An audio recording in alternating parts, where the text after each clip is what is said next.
हे मंडळी नमस्कार. आज मी पहिले तुम्हाला साहित्य सांगते.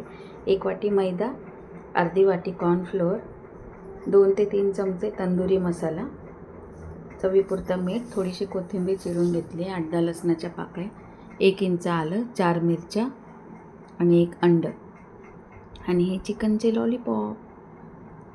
तर आपण आता बनवणार आहोत चिकन लॉलीपॉप. बघा एवढं साहित्य घेतलेलं आहे आपण.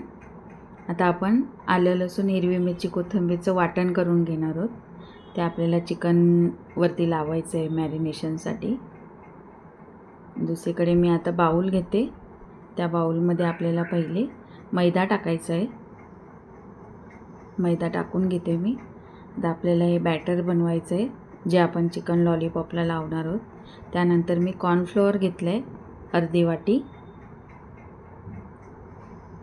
हे आपल्याला व्यवस्थित कालवून याचं एक स्मूथ बॅटर बनवायचं आहे. आता थोडंसं मी मीठ टाकते, थोडंसंच मीठ टाकते कारण की जो आपण तंदुरी मसाला घेतलेला आहे त्याच्यामध्ये ऑलरेडी मीठ असतं.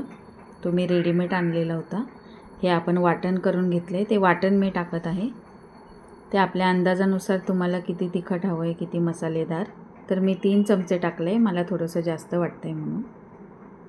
आणि नंतर आपण हा तंदुरी जो मसाला आहे तो टाकून घेऊया. याच्यामध्ये कलर पण ॲडेड असतो, त्याच्यामुळे आपल्याला वरतून वेगळा कलर टाकण्याची गरज पडणार नाही. तर बघा याप्रमाणे आता आपण अंड पण फोडून टाकून घेऊया याच्यामध्ये.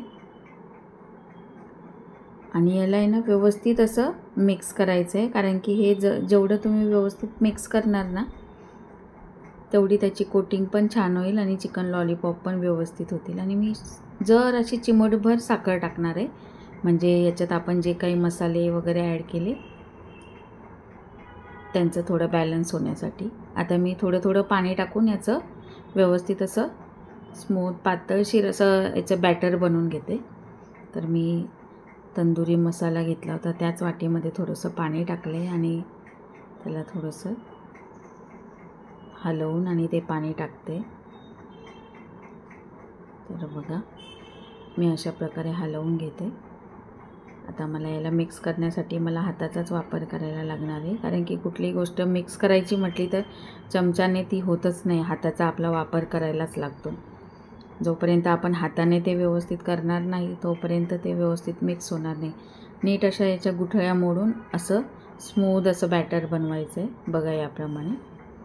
आणि आता आपण हे चिकन लॉलीपॉप आहेत ते या बॅटरमध्ये टाकून घेऊया आणि व्यवस्थित त्याला ते बॅटर चोळून घेऊया आणि थोडा वेळ बाजूला ठेवून देऊया आपण. तर मी पूर्ण याला लावून घेते. सगळे आपण जेवढे लॉलीपॉप घेतले होते तेवढे एक एक करून व्यवस्थित त्यांना हे व्यवस्थित हे बॅटर लावून घ्यायचं आहे बघा याप्रमाणे. मी हे 12 ते 13 पीस घेतलेले आहेत, त्याच्यासाठी एवढं बॅटर पुरेसं आहे. आता त्याला ठेवून देऊया साईडला आणि तेल तापायला ठेवलं आहे मी. तर तेल तापलेलं आहे, त्याच्यामध्ये आता आपण हे चिकन लॉलीपॉप सोडून घेऊया.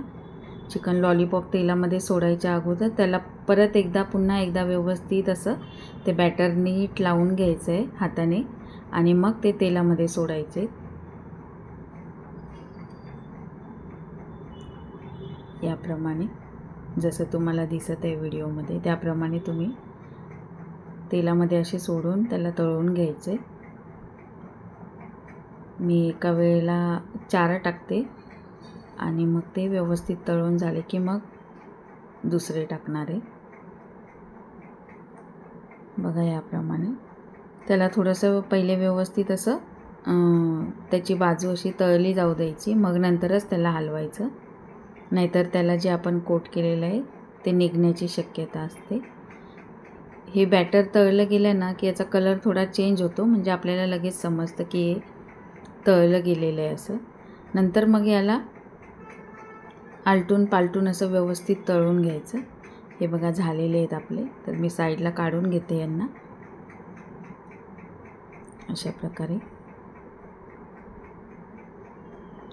व्यवस्थित असे. आणि पुन्हा एकदा दुसरे जे आहेत त्यांना पण मी तसंच बॅटर व्यवस्थित लावून आणि मग तेलामध्ये सोडून घेते. यांना पण आपण व्यवस्थित असे तळून आणि मग काढून घ्यायचे. आणि एकदा हे सगळे लॉलीपॉप तळून झाले की मग तुम्ही काढून घेतले ना, त्याच्यानंतर पुन्हा एकदा त्याच तेलामध्ये हे सगळे परत 2-2 मिनटासाठी किंवा 1-1 मिनटासाठी फ्राय करायचे. म्हणजे त्याला कुरकुरीतपणा येतो. कारण की तुम्ही पहिल्यांदाच तळणार तेव्हा हे नरमच लागतील. पण एकदा परत त्यांचं टेम्परेचर परत एकदा म्हणजे डाऊन झाल्यानंतर आपण सगळे लॉलीपॉप तळल्यानंतर पुन्हा एकदा त्याला याच तेलामध्ये तळून घ्यायचे 2-2, 3-3. आणि बघा रेडी आहेत आपले लॉलीपॉप. त्याच्यासोबत मी शेजवान चटणी आणि हिरवी मिरची, पुदिना त्याची चटणी जी बनवली होती मी ती घेतलेली आहे. माझ्याकडे बनवलेलीच होती ती घेतलेली आहे. तर कशी वाटली तुम्हाला रेसिपी मला नक्की कमेंट करून सांगा आणि आवडल्यास लाईक करा, सबस्क्राईब करा. धन्यवाद.